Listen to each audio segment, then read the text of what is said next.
These are 0% sportsmanship moments. Here we go. Just shove Steph Curry.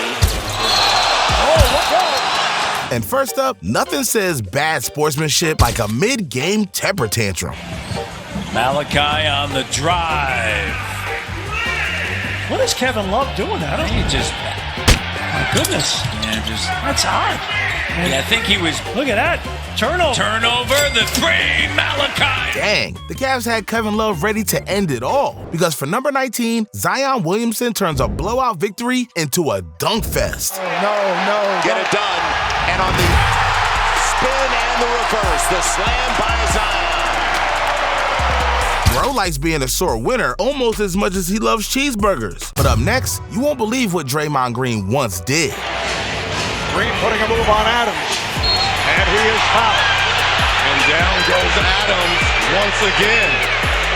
Yo, someone call the cops. We got a baby killer on the loose. But for number 17, the New York Knicks were out to get the Miami Heat. But despite their efforts, the Heat's star power proved to be too much to handle. So heading into Game 5, the Knicks found themselves at risk of elimination. Late in the fourth quarter of Game 5, Amari Stoudemire channeled all his frustration and used it to do this. Nice defense by Chalmers, the retrieve by Stoudemire. He goes inside. Shoves Battier out of the way, dunks over him, puts his hand down like he wants to help him up, and then takes it away. Although that's nothing compared to Dillon Brooks. Because out of everything he's done, the constant bickering, the beefing with LeBron, the fights with Embiid and Donovan Mitchell, he never once tried to injure a man. That was until the babyface assassin showed his face. He's sitting in the middle seat with even middle row. Oh, yeah. And we're not even talking about his sleep apnea on a red eye. Here we go.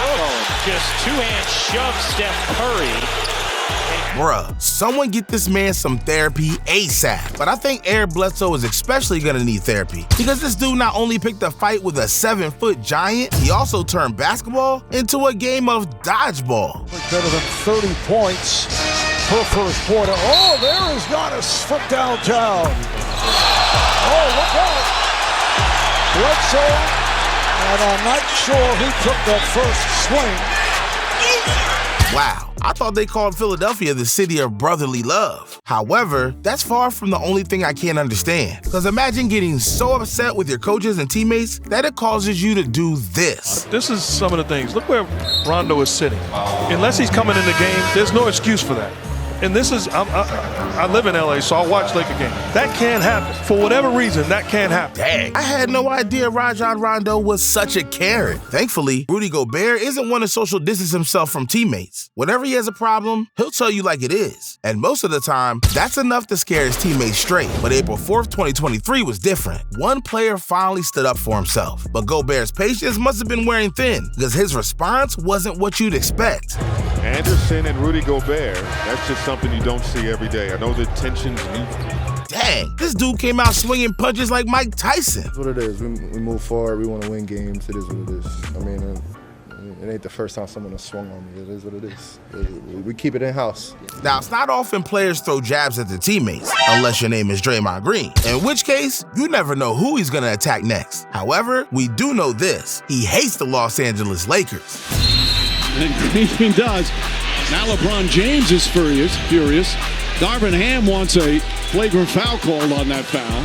How about G gonna tell another player to shut up? He hasn't stopped talking since he entered the league. But at least he wasn't beefing with LaCrybaby, because this season, Rockets coach Ime Udoka told LeBron to stop crying, only to get himself ejected. Hey, at least someone has the balls to put LeBron in his place. But now, only the 10 best moments remain. Fans will get arrested, players will get karate kicked, and celebrities will get humbled. Although first, it's our 10th moment, the time one player almost went blind. See, there's two types of fans, those who complain and those who get results. And in 2016, one fan knew his team had a tough challenge ahead of them. The Utah Jazz were going up against a system player, James Harden. I am a system. Because in 2016, James Harden was averaging 29 points and an absurd 11.2 assists. That's when this fan put his thinking cap on and devised a plan. Now, it was time to execute.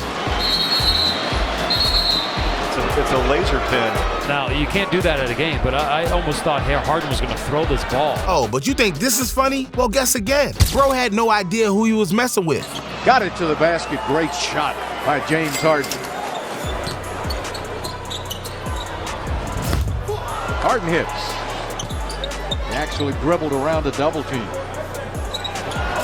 Yeah, that's right, 30 points and 7 assists. The fans' antics just took Harden's game to another level and helped the Rockets secure the W. That said, James Harden isn't the only one you don't want to mess with, because if you try to disrespect an NBA veteran like Trevor Ariza, you better be ready for the smoke. Not here, up by 16. And a foul coming, and now Ariza and Trae Young starting to have words. Yeah, my man Trae Young was not ready for the smoke. Speaking of which, when a 7'1", 325-pound giant comes running your way, there's not a person on the planet who's ready for that smoke. Against Dudley, nice move! Shaquille O'Neal was so powerful on that move that Dudley just not even fouling. He just got overpowered by Shaquille O'Neal. Come on, Shaq, this dude has a mom watching. But for number 7, Draymond Green takes the bad sportsmanship to a whole other level. When most players win championships, they normally go easy on the team they just beat, but not Draymond Green. He didn't care that the whole city of Cleveland was heartbroken. The Warriors had just beaten the Cavaliers in 6 games, and he was feeling on cloud 9. Clay Thompson, yup. Splash Brothers, yup. Cavaliers, nope. We won, yeah. They suck, yeah. We here, yeah. They not, nope. For our next moment, we'll have to go back in time. Back to one of the most dominant dynasties in NBA history, the MJ and Pippen-led Chicago Bulls. Only this team was missing one of their most essential pieces, Dennis Rodman. Instead, he was playing for the Bulls' biggest enemy, the Detroit Pistons. And he wasn't gonna take it easy on them either, because this man didn't want a peace offering, he wanted war. Fakes on Vinnie Johnson, feeds it out to Scottie Pippen. 24-second violation. Oh, they knocked him down. Scottie Pippen was dazed on the play. He's still down. Detroit taking advantage. Simply put, this is someone you want to play with, not against. Yet I wouldn't play against Patrick Beverley either, because this man is a loose cannon. Because imagine this, you're being treated from the Los Angeles Lakers with LeBron and Anthony Davis to the Chicago Bulls, who haven't won a playoff series since 2015. Bro was determined to make the Lakers' life a living hell, and it didn't take long for that to become a reality. Beverley drives it. I want to take the Lakers out of the playoffs, he said. He said he's too small. He just said LeBron James was too small. Oh my goodness. Patrick Beverley, man. Bro schooled LeBron and took home the dub, but that must have rubbed some the wrong way. Mess with the Lakers' glorious king, and you've got it coming next. Not even a week later, this happened. Do something. Yeah, they actually knows it. Here's a lean in by Reed. And he does the too small. Nah, that's crazy. But if you think some young white kid is about to show up Pat Bev, you're just lying to yourself. This season, Bev got another chance to get revenge on his former team. Patrick Beverley. They're going to give him that shot whenever he wants. And there's Beverley. Hardwood, but he has to do. Beverley trying again. They've made 9. You've got to grab that win for sure, the next one up. Yeah, that's a must-win game. A 44-point victory? They made the Lakers look like the Guangdong Dragons. And not just that, but Pat Bev had arguably the best game all season. 12 points and 6 rebounds. Finally, my man can go sleep happy again. No more AR-15 nightmares. Well, about that. Every time I've seen the Lakers until I retire, whatever team Austin Reeves is on, I'm on his ass. Dang, this dude just taunted Bev once, and now he's public enemy number 1 until the day Beverley retires.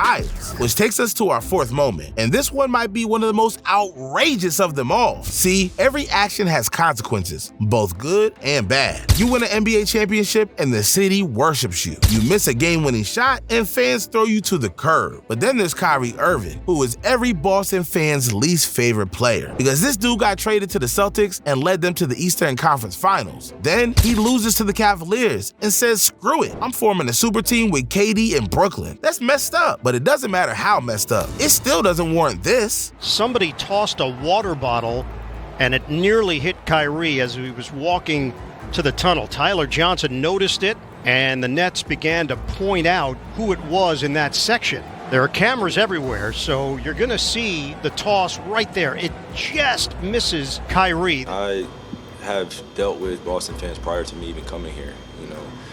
I wouldn't say that You know, I've exited them a few times, but, you know, early in my career, we used to come into Boston and smack them around. So, you know, I've had both sides of the coin now, and I've accepted that that's what comes with the competitive side, you know. So I've had both sides, you know, sending Boston fans home, then also them booing me all the time, you know, and then seeing the way they treat some of the star players in the league. I mean, they want to win, so you got to give them credit.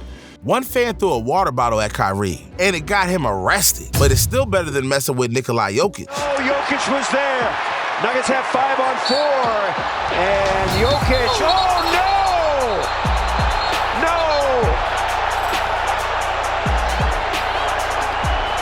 Keep the players on the bench.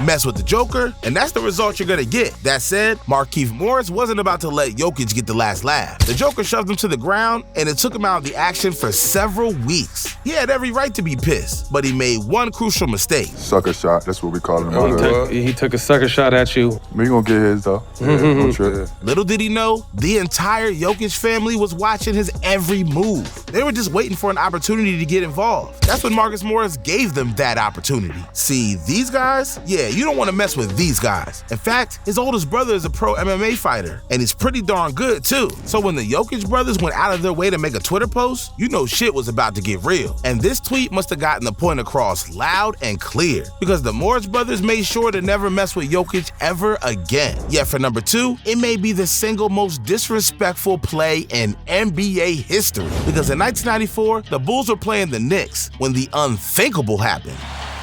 Myers for Pippen.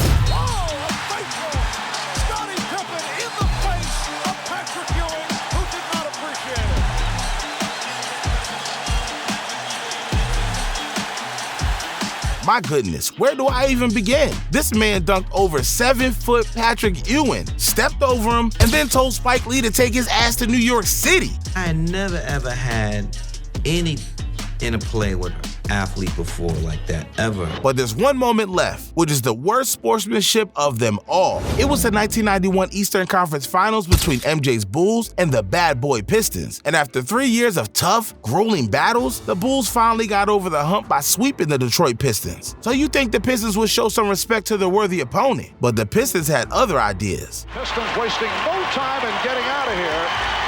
Now a timeout was called. They left the bench, although there's 7 and 9 10 seconds remaining. So much for passing the torch, but the Pistons' frustrations were well warranted. The night before the Bulls swept the Pistons, Michael Jordan pulled the ultimate sign of disrespect. Now, Jordan, before, they swept us, but the night before, he has this big press conference where he annihilates our team. And the one thing that really hit us hard is when he called us undeserving champion. Come on, MJ. I expected more from you. This goes to show the bad sportsmanship started long before the Pistons refused to shake the Bulls' hands. It also shows that there are 3 sides to every story: the Bulls side, the Pistons side, and the truth. So you tell me, were both sides in the wrong, or should the blame fall entirely on the Pistons? Let us know in the comments. But before you leave, do a man a favor and click the video on the screen. Yeah, see that video? Click it.